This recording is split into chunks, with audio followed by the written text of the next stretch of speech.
Aksioni i ditës së djeshme në veri të Mitrovicës për të parandaluar hyrjen e trenit të Serbisë në këtë pjesë të vendit ka qenë i bazuar në Kushtetutën e Republikës së Kosovës. Kështu është shprehur kryeministri i Kosovës Isa Mustafa, derisa ka shtuar se veprime të tilla do të ndërmarrin gjithmonë për të mbrojtur sovranitetin e vendit. Është marrë në bazë të drejtave edhe të përgjegjësive të institucioneve të Republikës së Kosovës.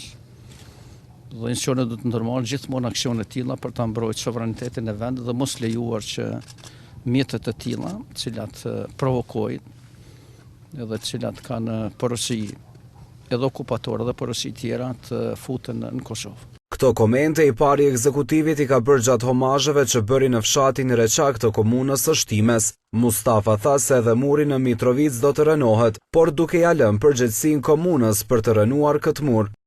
Edhe muri do të rënohet, është detyrë e komunës të rënojë murin, sepse është objekt që është në përgjegjësinë komunale, por nëse komuna nuk e bën atje, është përgjegjësia e organeve, institucioneve të Republikës së Kosovës që të ndodh, sepse s'ka drejt kërkosh që Kosovën ta ndojë me mure. Kurse i pyetur nëse presidenti Thaçi ka marrë kompetencat e Mustafës në rastin që është deklaruar se i ka dhënë urdhrin për ndalje të trenit, ky i fundit tha se vendimet janë marrë në kuadër të përgjegjësisë së institucioneve të Republikës së Kosovës.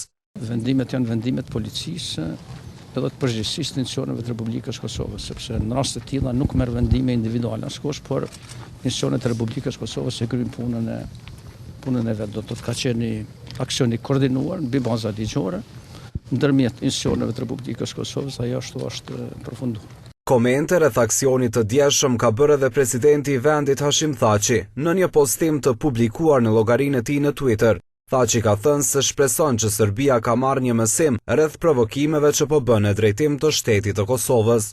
Shpresoj se u kuptua mësimi nga ky provokim. Fqinjet e mirë nuk ndërhyjnë me projekte ekstremiste, ata dialogojnë, është shprehur presidenti Thaçi. Republikës